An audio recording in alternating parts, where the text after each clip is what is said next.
حضرت اسماء بنت یزید رضی اللہ تعالیٰ عنہ بیان کرتی ہیں کہ آپ صلی اللہ علیہ وآلہ وسلم میرے گھر میں تھے۔ آپ نے دجال کا ذکر کیا تو فرمایا اس سے پہلے 3 قسم کے قحط ہوں گے۔ ایک قحط یہ ہوگا کہ اس میں آسمان 1/3 بارش روک لے گا، زمین اپنی 1/3 نباتات روک لے گی۔ دوسرے میں یہ ہوگا کہ اس میں آسمان اپنی 2/3 بارش روک لے گا اور زمین اپنی 2/3 نباتات روک لے گی۔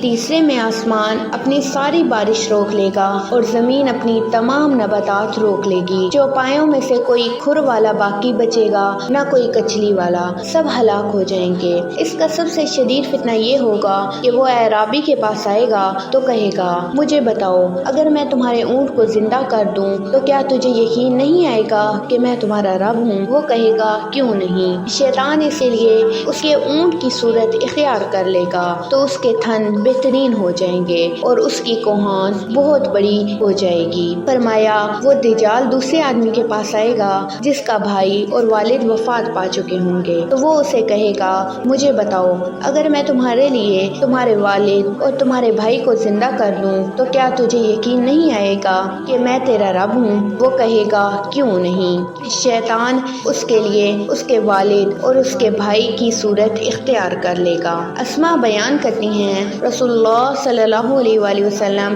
اپنی کسی ضرورت کی خاطر تشریف لے گئے، پھر واپس آ گئے اور لوگ آپ کے بیان کردہ فرمان میں فکر و غم کی کیفیت میں تھے۔ بیان کرتی ہیں آپ صلی اللہ علیہ وآلہ وسلم نے دروازے کی دہلیز پکڑ کر فرمایا اسماء کیا حال ہے؟ میں نے عرض کیا اللہ کے رسول آپ نے دجال کے ذکر سے ہمارے دل نکال کر رکھ دیے۔ آپ صلی اللہ علیہ وآلہ وسلم نے فرمایا اگر وہ میری زندگی میں نکل آیا تو میں اس کا مقابلہ کروں گا، ورنہ میرا رب ہر مومن پر میرا خلیفہ ہے۔ میں نے عرض کیا اللہ کے رسول ہم اپنا آٹا گوندتی ہیں اور روٹی پکا کر ابھی فارغ بھی نہیں ہوتی کہ پھر بھوک لگ جاتی ہے، تو اس روز مومنوں کی کیا حالت ہوگی؟ فرمایا تسبیح و تقدیس جو آسمان والوں کے لیے کافی ہوتی ہے وہی ان کے لیے کافی ہوگی۔